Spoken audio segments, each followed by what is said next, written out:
Hello and welcome. सर्वांचं स्वागत आहे पराग सर मॅथ्स क्लासमध्ये. तर जेईच्या कंटिन्युअस सिरीजमध्ये आपण पोहोचलो आहे. स्ट्रेट लाईनच्या वेरियस फॉर्म्स, त्यानंतर आपण parallel lines, angle between the lines, perpendicular lines ह्या गोष्टी बघितल्या होत्या. त्याच्याशी रिलेटेड क्वेश्चन पण सॉल्व्ह केलेले आहेत. तर आजचा आपला टॉपिक आहे we have to find the equation of a line parallel to given line. तर तुम्ही म्हणला सगळ्यात नवीन काय, आपल्याला पॅरलल लाईनची कंडिशन माहिती आहे की दोन लाईन पॅरलल केव्हा असतात. सपोज ही माझ्याकडे पहिली लाईन आहे, दुसरी लाईन आहे, ही माझी लाईन L1, ही आहे लाईन L2. आपल्याला काय माहिती आहे की L1 लाईन काय पॅरलल आहे L2 ला. इथे गिवन आहे ही लाईन पॅरलल टू L2. मग या दोन पैकी आपल्याला एका इक्वेशनचं ऑलरेडी, एका लाईनचं इक्वेशन ऑलरेडी माहिती आहे. Suppose it is AX plus BY plus C equal to 0. Suppose okay. मग आता लाईन जर पॅरलल असेल, हा शब्द आपल्याला माहिती आहे. लाईन जर पॅरलल असेल याचा अर्थ की पहिल्या लाईनचा स्लोप हा दुसऱ्या लाईनच्या स्लोपच्या बरोबर असायला पाहिजे, राईट. पहिल्या लाईनचा स्लोप आपल्याला माहिती आहे की M1 इक्वल्स टू M2 असेल. आता ज्या लाईनचं इक्वेशन दिलं आहे त्याचा स्लोप काढणं खूप सोपं आहे. काय असते स्लोप ऑफ लाईन 1 काय असणार आहे, minus coefficient of x upon coefficient of y. Coefficient of x किती आहे a, कोएफिशिएंट ऑफ y किती आहे b. झाला स्लोप. मग दुसऱ्या लाईनचं इक्वेशन काय होणार, आपल्याला स्लोप माहिती आहे. तर ॲज्युम करू फक्त आपल्याला स्लोप माहिती आहे, दुसरी कंडिशन माहिती नाही. ओके ठीक आहे, ॲज्युम करू की स्लोप माहिती आहे. मी सगळ्यात सोपी कंडिशन घेतो की y is equals to slope intersect from ML2. आता हे कुठे झालं, हे दोन्ही इक्वेशन मुळे काय slope 1 equals to slope 2 x plus c, y equal to mx plus c. m माहिती आहे आपल्याला, आता m ची व्हॅल्यू पुट करा. So y is equals to m किती आहे minus a by b into x plus c. सगळ्याला b ने मल्टिप्लाय करू आपण. सो हा झाला bx minus by ax plus c into b. आता बघा c हा एक नंबर आहे, b पण एक नंबर आहे. तर नंबरचं मल्टिप्लिकेशन काहीतरी नंबर राहील, सगळं लेफ्ट साईडला घेऊन या एकदा. सो मायनस ax झाला आपला प्लस ax प्लस हा by ऑलरेडी होता आणि हा जो cb आहे हा इकडे येऊन मायनस होईल, पण त्याची पण काहीतरी व्हॅल्यू असेल तर त्याला मी फक्त प्लस लॅम्बडा किंवा मायनस लॅम्बडा एक कॉन्स्टंट म्हणून लिहितो. ठीक आहे, लॅम्बडाची व्हॅल्यू काही असू शकते, आपल्याला माहितीच नाही ना एक्झॅक्टली कुठला इंटरसेक्ट आहे. तर हे झालं आपलं equation of line parallel to given line. आता इथे लॅम्बडाची व्हॅल्यू पाहिजे. आता पहिले याच्यावर ऑब्झर्व करून घ्या काय दोघांमध्ये सिमिलॅरिटी काय. इथे ax आहे, इथे ax आहे, इथे by आहे, इथे by आहे, फक्त कॉन्स्टंटचा डिफरन्स आहे. सो इम्पॉर्टंट गोष्ट काय याच्यामध्ये, पॅरलल लाईन साठी काय ओनली कॉन्स्टंट व्हॅल्यू चेंज होते, ओनली कॉन्स्टंट व्हॅल्यू चेंजेस. ठीक आहे. आपण आधीपासून शिकतो की कुठल्याही स्ट्रेट लाईन साठी किंवा कुठल्याही इक्वेशन साठी आपल्याला काय पाहिजे असते, दोन गोष्टी पाहिजे असतात. एक गोष्ट आपल्याकडे कुठली आहे, एक गोष्ट आपल्याकडे आहे स्लोप. एक गोष्ट कुठली आहे आपल्याकडे स्लोप. मग ही जी लॅम्बडाची व्हॅल्यू दुसरी आपल्याकडे जे इक्वेशन आहे ax प्लस by प्लस लॅम्बडा इक्वल टू 0. त्या लॅम्बडाच्या व्हॅल्यू काढण्यासाठी आपल्याला काय पाहिजे असते, कंडिशन नंबर 2. ही सॉल्व्ह करायला आपल्याला पाहिजे असते कंडिशन नंबर 2. पहिली कंडिशन स्लोपची पॅरलल आहे आणि सेकंड कंडिशन असते लॅम्बडासाठी. यात तुम्ही काय करू शकता, एक तुम्हाला काय दिला असू शकते त्याचा पॉइंट ऑन द लाईन. या लाईनवरच तुम्हाला पॉइंट दिला असेल तर त्याचा आपण लोकस मध्ये शिकलो की जर याच्यावर एक पॉइंट असेल आपला x1 y1, तर हा x1 y1 काय करणार, या पॉइंटचा या लाईनवर असेल तर ह्याला सॅटिस्फाय करेल. याचा अर्थ काय ax1 प्लस by1 प्लस लॅम्बडा इक्वल टू 0. तुम्ही याला सॉल्व्ह करणार, याची काहीतरी काय येणार व्हॅल्यू येईल आणि this value plus lambda equal to 0. इथून आपल्याला काय मिळणार, लॅम्बडा इक्वल टू समथिंग काहीतरी व्हॅल्यू मिळाली. ही व्हॅल्यू वापस पुढे पुट करायची ओरिजिनल इक्वेशन मध्ये. आणि ओरिजिनल इक्वेशन काय बनणार मग आपलं ax प्लस by मायनस काहीतरी व्हॅल्यू. झालं आपलं equation. Equation of line parallel to given line. Simple सा. सेकंड केस काय दिलेली राहू शकते, एक दिलं राहू शकते आपल्याला वाय इंटरसेप्ट. असे खूप सारे ऑप्शन राहू शकतात आपल्याला, त्यातला आपण एक बघू की वाय इंटरसेप्ट दिला राहू शकते. जर वाय इंटरसेप्ट दिला असेल तर स्लोप आपल्याला माहित आहे, इंटरसेप्ट आपल्याला माहित आहे. इक्वेशन काय बनणार, y is equals to minus a by bx plus intercept c1. Suppose काहीतरी इंटरसेप्ट c1 संपलं. हेच आपलं इक्वेशन बनेल. आता आणखी दुसरी कंडिशन देऊ शकतात का, बिलकुल. आणखी पण काही कंडिशन तुम्हाला वेगळे वेगळे देऊ शकतात. Depending on the question, depending on the condition आपली लॅम्बडाची व्हॅल्यू आपण चेंज करू आणि आपला कॅल्क्युलेशनचा पॅटर्न पण आपल्याला चेंज करायचा. ठीक आहे. क्वेश्चन किंवा लॉजिक काही डिफिकल्ट नाही. बेस पासून स्टार्ट केलाय आपण. बेस काय म्हटलंय, एक गिवन लाईन आहे, गिवन लाईन आहे. सो लाईन लिहिली पहिली, त्याचं इक्वेशन काय म्हटलं आपल्याला, ax plus by plus c equal to 0.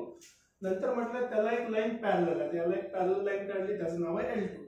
त्याचं आपल्याला माहिती नाही की हे जे L2 लाईन आहे ही L2 लाईन पॅरलल आहे माहिती आहे, पण ती कुठून जाते माहिती नाही. तर जस्ट आपण अज्युम करू की सपोज हे x1 y1 मधून जात आहे किंवा has y intercept something c1 काहीतरी असं असू शकते. पण आपल्याला हे माहिती आहे की L1 is parallel to L2 म्हणून स्लोप इक्वल आहे. स्लोप इक्वल आहे म्हणून स्लोप भेटला. मग याला स्लोप इंटरसेप्ट फॉर्म मध्ये टाकून मी याला सॉल्व्ह केलं तर आपल्याला काय मिळालं, इक्वेशन.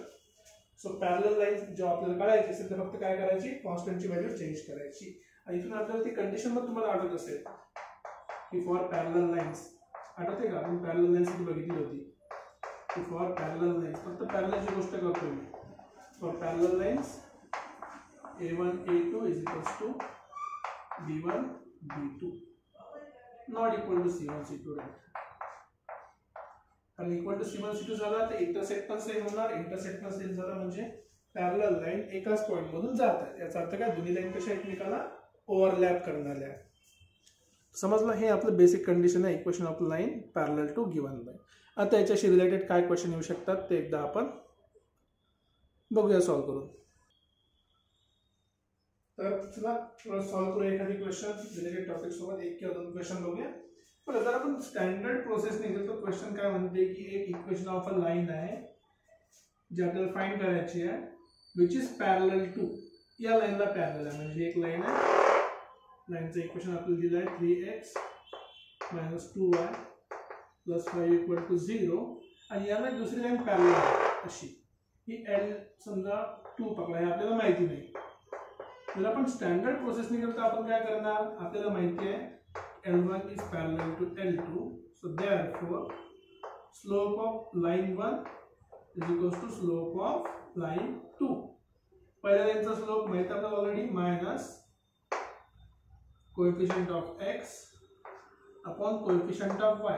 चुका काय होतात बऱ्याच मध्ये की लोक मायनस अज्युम नाही करत, 2 लिहितात फक्त खाली, ऍक्च्युअली -2 आहे. This is equals to slope of second line. Minus minus cancel, तर आपल्याला स्लोप काय मिळाला 3/2. आता बघा स्लोप माहिती आहे आपल्याला, गिवन काय की ही लाईन कुठून पास होत आहे 5, -6, इथे कुठेतरी पॉइंट असेल 5, -6. तर आपल्याला स्लोप माहिती आहे, पॉइंट माहिती आहे. तर कुठलं इक्वेशन होणार, स्लोप पॉइंट फॉर्म. सो आपला slope point form y minus y1 is equals to m times म्हणजे 3/2 x मायनस x1. तर सिंपल सा काम आहे, थोडं सिंप्लिफाय करायला. मायनस मायनस प्लस 6, 2 डिवाइड मध्ये तिथे मल्टिप्लायला आलं, 3 इथे मल्टिप्लायला आहे, x मायनस 5. तर मल्टिप्लिकेशन करा, 2 into y 2y plus 6 into 2 12, 3 into x 3x minus 15. आता आपलं लॉजिक काय की नॉर्मली आपण इक्वेशन जेव्हा पण लिहितो तेव्हा आपण x चा कोएफिशियंट नेहमी काय ठेवतो, पॉझिटिव्ह ठेवायला बघतो. म्हणजे x इथे पॉझिटिव्ह आहे तर बाकीचे दोन्ही व्हॅल्यूज तिकडे जाऊन निगेटिव्ह होणार. सो बेसिकली काय मिळालं आपल्याला 3x, 2y तिकडे आला तर -2y झाला, प्लस 12 आहे, इकडे जाऊन -12 झाला. So -15 -12 equal to 0. So final आपला आन्सर काय झाला, ठीक आहे. फायनल आन्सर इथेच लिहितो, 3x minus 2y minus 27 equal to 0. ही झाली आपली line parallel to given line. हे झालं याचं इक्वेशन, या लाईनचं इक्वेशन. आता ही आपली थोडी लेंथी प्रोसेस आहे. आपण काय केलं, जे नेहमीपासून आता शिकलोय आपण थोड्या वेळा आधी, ती पूर्ण प्रोसेस फॉलो केली. पण जर प्रोसेस फॉलो न करता आपण डायरेक्ट फॉर्म्युला यूज केला. डायरेक्ट फॉर्म्युला कसा आहे, 3x - 2y + 5 याला जर लाईन एखादी पॅरलल असेल, इक्वेशन मध्ये फक्त काय चेंज होते, कॉन्स्टंट चेंज होते. देयरफॉर 3x - 2y तसाच राहिला. कॉन्स्टंट किती आहे, काहीतरी लॅम्बडा = 0 असेल. आता या लाईनवर कुठला पॉइंट आहे, या लाईनवर आपला जो पॉइंट आहे, ठीक आहे, लोकसचा जो पॉइंट आहे या लाईनवरचा, तो कुठला आहे, 5, -6. तिथे फक्त व्हॅल्यू ठेवायची आहे. 3 × 5 - 2 × -6 प्लस लॅम्बडा = 0. बघा 15 plus 12 plus lambda = 0.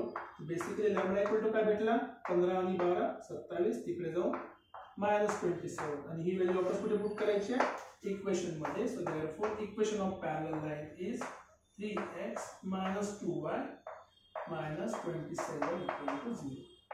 Same question दिसायला असं ते खूप लेंथी आहे किंवा सेम लेंथचा, पण ऍक्च्युअली नाही. तुम्ही डायरेक्ट ही व्हॅल्यू लिहून तोंडी सॉल्व्ह करू शकता. 15 आणि 12 27 तर -27. That's it. 2 स्टेप मध्ये तुम्हाला इक्वेशन ऑफ पॅरलल लाईन मिळते. इझी क्वेश्चन होता, राईट. आणखी एखादी क्वेश्चन बघूया की जमते की नाही जमत तर. ओके, तर बघा आता नेक्स्ट क्वेश्चन करूया. क्वेश्चन सेमच ठेवलाय, फक्त मी आता जी गिवन कंडिशन आहे, कंडिशन चेंज केली. काय कंडिशन ठेवली आहे की which is parallel to the given equation, बरोबर, and has y intercept 7. y वर 7 ला कट केलाय. ठीक आहे, आता आपण इक्वेशन काढून बघू कसं दिसेल. तर मी जस्ट नॉर्मली XY ऍक्सिस काढतोय. एक्झॅक्ट लाईन काढायची आहे तर आपण काढू शकतो. काय आपली एक्झॅक्ट लाईन काढण्यासाठी काय करतो आपण, डबल इंटरसेक्ट फॉर्म यूज करतो. तर एक्झॅक्ट लाईन काढून ऍक्च्युअली डिटेलमध्ये आपण थोडासा वेळ घेऊन कंप्लीट अप्लिकेशन बघूया स्ट्रेट लाईनच्या ड्रॉइंगसाठी कसं होते. सो इक्वेशन आहे 3x - 2y. 5 ला राईट साईडला पाठवलं तर -5 झाला. रिझन काय, डबल इंटरसेप्ट साठी. का बरं डबल इंटरसेप्ट म्हटलं मी, कारण की मला काय पाहिजे, स्ट्रेट लाईन काढायची ॲक्युरेटली. तर राईट साईडला +1 पाहिजे. मी तर काय करणार, सर्वाला -5 ने डिवाइड करणार. नाईस. सो -5 ने डिवाइड करता राईट साईडला मला मिळालं 1. ठीक आहे, राईट साईडला मिळालं 1. नाईस. आता सेकंड केस काय होती आपली, की x चा कोएफिशियंट न्यूमरेटर मध्ये 1 असला पाहिजे. म्हणजे ही जी व्हॅल्यू आहे ती डिवाइडची डिवाइड मध्ये जाईल. सो -5/3. ही मायनस आणि मायनस कॅन्सल झाला, प्लस. तिथे बेसिकली प्लस राहिला. इथे पण मग काय भेटलं आपल्याला, y / 5 वरती राहिला आणि खाली काय राहिला 2. हा झाला आपला x इंटरसेप्ट, हा झाला आपला y इंटरसेप्ट. या लाईनसाठी, त्या गिवन लाईनसाठी आपण जे नवीन लाईन जे काढायची काढले नाही अजून. तर आता आपण प्लॉट करूया. 5/2 म्हणजे 2.5 होते, इथे कुठेतरी पॉईंट असेल 2.5, आणि -5/3 म्हणजे इथे कुठेतरी असेल. तर बेसिकली ही एक लाईन आहे, थोडी जास्त वर झाली आपली, छोटं खाली करतो. ठीक आहे, ही आपल्याला गिवन लाईन आहे. ही आपल्याला गिवन लाईन आहे. काय गिवन लाईन, 3x - 2y + 5 = 0. हा जो पहिला इंटरसेक्ट आपला y चा इंटरसेक्ट किती दिलेला आहे आपल्याला, 5/2. मग y इंटरसेक्ट मिळाला 5/2 आणि हा आपला झाला -5/3. ही गिवन लाईन आहे, आपल्याला लक्षात ठेवा. ही लाईन काय गिवन आहे. आता आपल्याला काय करायचं आहे, या लाईनला पॅरलल लाईन काढायची. या लाईनला पॅरलल लाईन, पण ती कुठून पास व्हायला पाहिजे, 7 इंटरसेक्ट y इंटरसेक्ट. इथे y इंटरसेक्ट 7 आहे सपोज. इथून एक पॅरलल लाईन काढायची या लाईनला. ठीक आहे, ही लाईन जर या लाईनला पॅरलल कुठून पास होत आहे, 7 वरून. आता बघा ऍक्च्युअली मध्ये या क्वेश्चन मध्ये आधीच्या क्वेश्चन मध्ये जास्त काही फरक नाहीये. का बरं फरक नाहीये, कारण की ज्या वेळेस आपण म्हणतो, आता विचार करायचा प्रयत्न करतो, कसं आहे, y ऍक्सिस वर पॉइंट आहे, 7 मध्ये कट करतो. मग याचं कॉर्डिनेट काढायचं म्हटलं तर कॉर्डिनेट काय होणार आहे, 0,7. म्हणजे बेसिकली आपल्याला इक्वेशन ऑफ लाईन काढायचे याला पॅरलल, कुठल्या पॉइंट मधून पास होणारा, 7,0. बघा डायरेक्ट इक्वेशन काढू शकतो आपण. पॅरलल लाईन साठी पहिल्या 2 व्हॅल्यू तशाच राहतात, प्लस काहीतरी लॅम्बडा = 0. ही लाईन कुठून पास होते, 0,7 मधून. आता 0,7 मधून पास होते म्हणजे काय, की x ची व्हॅल्यू 0 आहे आणि y ची व्हॅल्यू किती आहे 7 आहे, म्हणून त्याला आपण काय म्हणतो y इंटरसेप्ट. हे आपण इंटरसेप्टच्या कंडिशन मध्ये शिकलेलो आहे. इथे व्हॅल्यू पुट करा मग.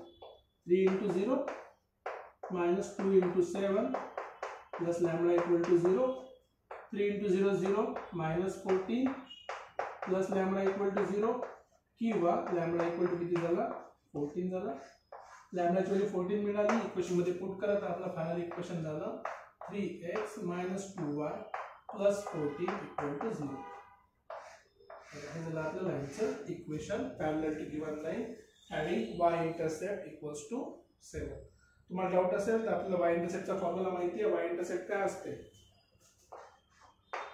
y इंटरसेप्ट तुम्हाला आठवत असेल it is nothing but c minus c by b. तो माइनस a by b असते हा माइनस c by a असते. पुट करून बघा. -14 अपॉन b किती आहे -2. So it is equals to 7. Right. बघा 7 इंटरसेप्ट आहे. जर तुम्हाला पॉइंट मध्ये यूज नाही करायचा, पॉइंट लक्षात नाही आलं, लक्षात ठेवा जेव्हा आपण म्हणतो की y इंटरसेप्ट आहे, जेव्हा आपण म्हणतो की y इंटरसेप्ट आहे, याचा अर्थ काय की लाईन कुठे कट करते? y ऍक्सिस ला कट करते. आणि y ऍक्सिस वर कुठली व्हॅल्यू 0 असते? y ऍक्सिस वर आपली असते x equals to 0. y axis वर काय असते? x equal to 0. तर आपण काय करू? इक्वेशन तेच आहे 3x - 2y plus lambda equal to 0. पण या ठिकाणी x इक्वल टू 0 आहे, y इंटरसेप्ट दिलेला आहे. y इंटरसेप्ट किती आहे? ॲट x इक्वल टू 0 आणि y ची व्हॅल्यू किती? Obviously y equals to 7. या केस मध्ये मी पॉइंट नाही घेतलाय, असा लॉजिक लावला की पॉइंट न घेता x ची व्हॅल्यू 0 ठेवायची, y ची व्हॅल्यू 7 ठेवायची. इक्वेशन सेम बनणार. आता कोणी म्हणायचं डिफरंट काय? डिफरंट काही नाही, डिफरंट आहे फक्त अंडरस्टँडिंग मध्ये की कोण याला कसं अंडरस्टँड करते. जर मी इंटरसेप्ट बघितला तर x ची व्हॅल्यू 0 पुट करायची आहे, y ची व्हॅल्यू किती दिली आहे 7. जर पॉइंटच्या फॉर्म मध्ये लिहायचं असेल तर 0,7 होणार. तर झालं 0 - 14 प्लस लॅम्बडा इक्वल टू 0 किंवा लॅम्बडा इक्वल्स टू 14. परत व्हॅल्यू पुट करा इक्वेशन मध्ये लॅम्बडाची. आपल्याला मिळालं 3x - 2y plus 14 equal to 0. किती झालं सेकंड कंडिशन. ठीक आहे. तिसरी पण आहे का? करू शकतो ट्राय, पण काय हरकत आहे. सपोज हे माझं इक्वेशन आहे पॅरलल लाईन साठी. L2 जे पॅरलल लाईन आहे आपली, तेच हे सगळं L2 चीच गोष्ट सुरू आहे. आपण L2 आहे इथे जे काढली आहे आपण, ही पण काय आहे L2 आहे, ही आहे आपली L2.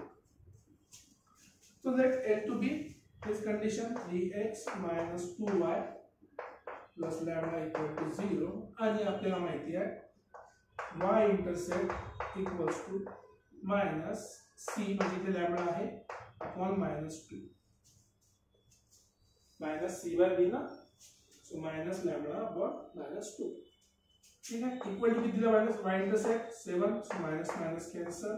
So basically lambda equals to 2 × 7 किती मिळाला आपल्याला 14. लॅम्बडाची व्हॅल्यू 14 मिळाली. परत इक्वेशन मध्ये पुट करा. So 3x - 2y plus 14 equals to 0. आता बघा प्रत्येकाचा काय यूज आहे का बरं मी 3 मेथड सांगितल्या. तर पहिली जी मेथड आहे आपली सगळ्यात पहिले जे आपण सॉल्व्ह करण्यासाठी यूज केली आहे, ही पहिली मेथड आपली आहे. इथे आपण जनरलाइज मेथडने सॉल्व्ह केलं. इथे आपण जनरलाइज मेथडने सॉल्व्ह केलं. हे डायग्राम ड्रॉ करण्यासाठी होतं. ही जनरलाइज मेथड आहे. का बरं जनरलाइज मेथड आहे? कारण इथे आपण काय काढला, तो पॉइंट दिला होता, पॉइंट इक्वेशन मध्ये पुट केला, आपल्याला लॅम्बडाची व्हॅल्यू मिळाली. ही जनरलाइज मेथड. नाइस. सेकंड ही मेथड कसं सांगितली की याच्यामध्ये मी एक व्हॅल्यू यूज केली आहे की at y intercept x equal to 0. तर सेम लॉजिक जर समजा at x इंटरसेप्ट म्हटलं असतं, जर इथेच तुम्हाला म्हटलं असतं की x इंटरसेप्ट, इथे काय घ्यायला लागलं असतं y इक्वल टू 0 आणि x ची काहीतरी व्हॅल्यू दिली असते आपल्याला.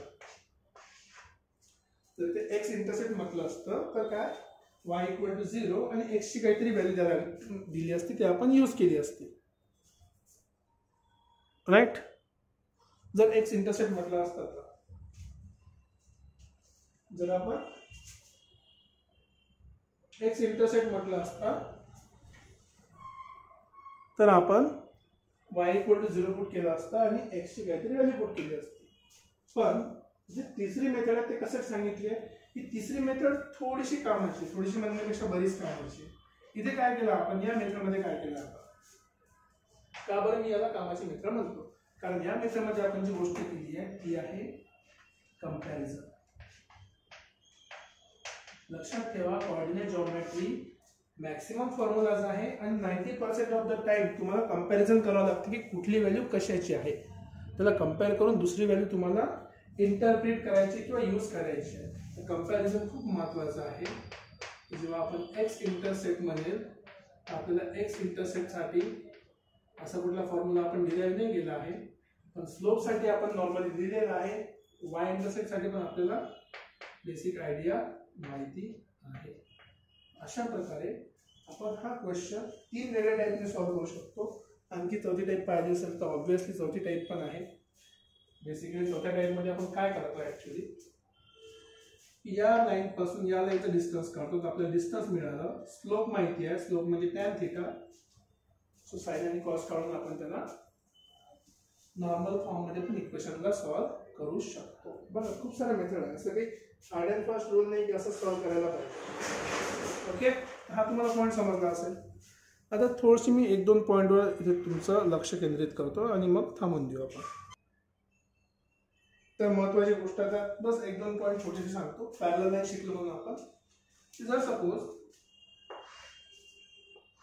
हा आपल्याकडे पॅरललोग्राम असेल आणि आपल्याला 2 इक्वेशन दिले असेल. सपोज आता थोड्या वेळ पण दिलं आपण 3x - 2y + 7 = 0 आणि दुसरा आहे 3x - 2y 3x + 4y + 15 = 0. तर मग जेव्हा आपण या 2 लाईनची इक्वेशन देणार आहे, सगळ्यात आधी हे लक्षात ठेवा की हा काय आहे, it is a parallelogram. It is nothing but a parallelogram. जर पॅरलेलोग्राम असेल तर वरची लाईन खालच्या सोबत पॅरलल, ही साइड त्या साइड सोबत पॅरलल. तर आधी चेक करा 2 इक्वेशन कुठले आहे. 3 3 ओके, 2 आणि 4 सेम आहे का, नाही. इथे -2 आहे, इथे 4 आहे. इथे AB is not equal to AB, याचा अर्थ ह्या 2 लाईन पॅरलल नाही आहे. ही जी लाईन दिली आहे L1, ही जी लाईन आहे L2, then L1 is not parallel to L2. तर मग कशाला L1 द्यायचं, कशाला L2 द्यायचं, तुमची चॉईस आहे.